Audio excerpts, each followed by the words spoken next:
في القلب مشاعر أخفيها قد أشرقت الشمس عليها عن خطط لم أعبأ فيها ستكون بأيامي فرقا فحياتي قبل الحلقات تيه بضياع بشتاتي. Bismillahirrahmanirrahim. Apa kabar kalian semuanya? Semoga Anda selalu dalam lindungan Allah Subhanahu wa taala dan kita selalu mendapatkan rahmat serta hidayah dan berkah dari Allah Subhanahu wa taala. Kalian semuanya, pembahasannya mungkin agak sedikit aneh gitu. Karena ada sebuah pertanyaan. Ini gara-gara kemarin videonya adalah pokoknya pasti kalian sudah tahu kan, semuanya pasti sudah menonton masalah yang baru-baru ini terjadi, yaitu masalah kata lonte. Sebetulnya itu kasar atau enggak kan gitu, pertanyaannya saru opo ora, itu kalau orang Jawa begitu. Jadi kalau saya katakan ya itu tergantung kepada siapa itu dilontarkan ya. Kalau memang betul-betul kepada seorang yang memang seperti itu, ya itu enggak saru. Yang sudah jelas-jelas seperti itu, pernah melakukan seperti itu, bangga melakukan seperti itu, ya wajar saja. Untuk apa? Supaya kita mengingat orang-orang yang waras, orang-orang yang tidak gemblung ini mengingat bahwa pekerjaan yang seperti itu adalah pekerjaan yang hina. Dan orang-orang seperti itu juga perlu kita hindari omongan-omongannya dan jangan sampai dijadikan sebuah idola. Nah itu loh, ini yang harus kita pahami baik-baik. Nah, apa sih arti kata lonte itu sendiri? Nah, ini akan saya sedikit jelaskan. Jadi sebetulnya bahasa Jawa itu banyak halusnya, banyak peribahasa-peribahasa yang harus kita pahami, termasuk kata lonte. Lonte itu yang pernah saya dengar itu singkatan dari kata lontong sate. Tapi saya tidak mengatakan atau tidak menghina sate Madura, tidak, atau sate manapun tidak, tapi sate dalam bahasa asli. Kenapa harus lontong dan sate? Karena ya itu tadi, lonte itu sebuah pekerjaan di mana dia main lontong dan sate itu adalah daging yang ditusuk-tusuk. Nah itu loh, jadi ada lontong, ada daging mentah yang ditusuk. Nah itulah maksud dari lonte, lontong sate. Kenapa seperti itu? Yaitu sebuah peribahasa yang harus diingat oleh kita bahwa pekerjaan-pekerjaan seperti itu sebetulnya menjijikkan gitu. Dan itu sudah sangat halus sebetulnya, kata lonte itu sebetulnya sudah sangat halus. Itu dari dari singkatannya saja sudah lontong sate, dan itu hanya orang-orang yang paham saja yang memahami itu.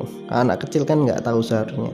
Cuman masalahnya orang sekarang itu terlalu barbar itu ngomong, dan itu membuat kita sudah melupakan untuk apa tujuan dari kata itu dulu dibuat.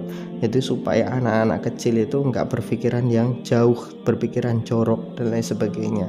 Tapi sekarang ya malah justru seolah-olah kata lonte itu menjadi sesuatu yang sangat kasar, padahal awal mulanya itu nggak begitu. Ini yang harus kita pahami.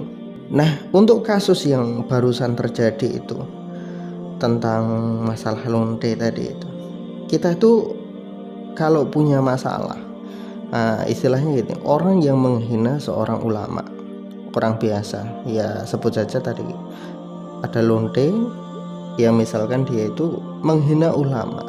Nah kita itu harus bersikap seperti apa? Ingat, jangan salah mengambil sikap, karena kita harus tahu siapa yang kita hadapi. Kalau yang kita hadapi betul-betul orang awam, orang yang bukan Islam, misalkan orang yang bukan Islam, dia berbicara seenak jidat, wajar kita marah, kemudian dia harus minta maaf. Nah sekarang permasalahannya adalah kita ketemu dengan orang yang nggak tahu malu, orang yang nggak tahu malu, orang yang nggak tahu diri. Nah itu seperti apa? Kalau kita menanggapi mereka, kalau kita mengikuti cara berpikir mereka, maka justru akan menjadi perkara yang berkepanjangan dan gak ada habis-habisnya. Ini yang harus kita pahami. Ada dua kisah yang harus kita ambil sebagai garis tengah tentang permasalahan ini. Pertama, ini ada kisah dulu Abu Nawas. Saya katakan Abu Nawas versi yang asli, bukan Abu Nawas versi dongengnya, tapi Abu Nawas versi yang asli, yang hidup pada zamannya Harun ar-Rasyid. Jadi Abu Nawas itu dalam sejarahnya adalah seorang penyair yang pemabuk. Tapi suatu hari Abu Nawas itu pernah menyeru orang-orang.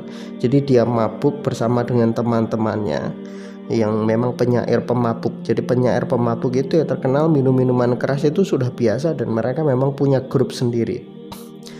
Nah, Abu Nawas ini pernah berseloroh kepada teman-temannya yang sesama pemabuk. Dia mengatakan, "Hei orang-orang, mari kita mabuk, siapkan anggur kalian, mari kita mabuk. Biarlah orang yang sholat itu sholat, karena di dalam Quran itu tidak ada fawailul lil muskirin, celakalah bagi orang-orang yang mabuk. Adanya adalah fawailul lil musholin, celakalah bagi orang-orang yang sholat." Nah, ini kata dari Abu Nawas pada waktu itu yang membuat Amirul Mukminin Harun ar-Rasyid itu marah besar dan ingin memenggal kepalanya Abu Nawas. Tapi orang-orang di sekitar Harun ar-Rasyid menasihati Harun ar-Rasyid, sabar khalifah, mengikuti mereka, meladeni mereka itu hanya akan membuat kita menjadi gila. Karena orang-orang gila itu ngomong itu nggak pakai otak, nggak pakai kesadaran. Ya itu cuman namanya orang mabuk itu kan orang yang gila, nggak punya akal.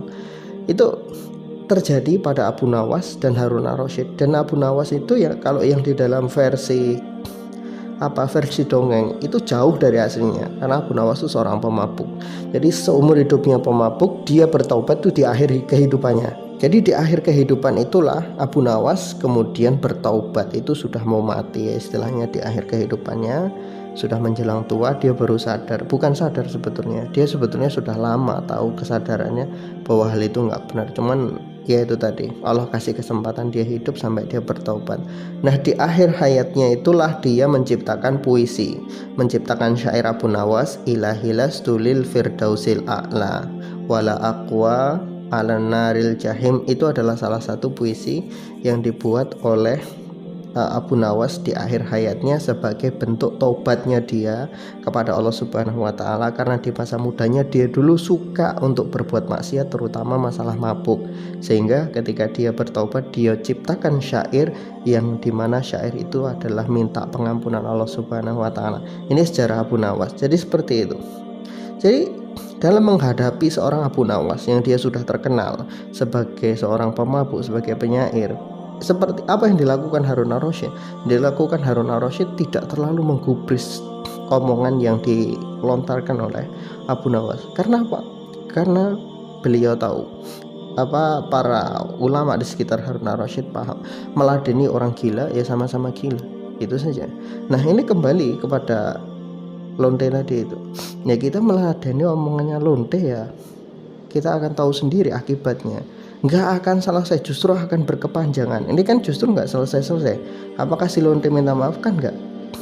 Justru malah semakin panjang, justru akan semakin rumit, dan ini akan menjadi bahan tertawaan bagi orang-orang kafir.